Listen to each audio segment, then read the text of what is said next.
આજે આપણે પીજીવીસીએલની ટીમના જે સિનિયર ઓફિસર છે આને સાથે મળીને અને જે થાનગઢ તાલુકાના જામવાળી જે ગામ છે આમે જે ખનન માફિયાઓ અને બીજા જે બુટલેગરો જે છે આને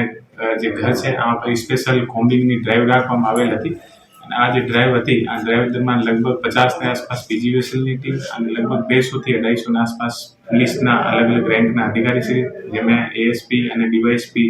લીંબડી, ડીવાયએસપી ચોટીલા અને તમામ અલગ અલગ પોલીસ સ્ટેશનના પીઆઈ અને એલસીબી એસઓજીની ટીમ પણ સાથે મળીને અને અમે લોકો કાર્યવાહી કરી છે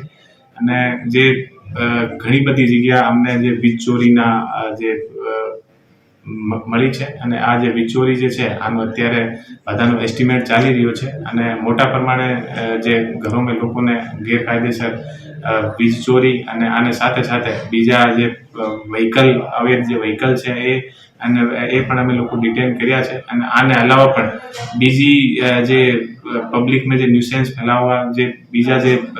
લોકલ જે બદમાશ જે તત્વ છે આ લોકો પર પણ પોલીસ દ્વારા અલગ અલગ જગ્યાએ જઈને આ કામગીરી કરવામાં આવેલ છે અને ફ્યુચરમાં પણ એવી રીતે અલગ અલગ જગ્યાએ કામગીરી થશે.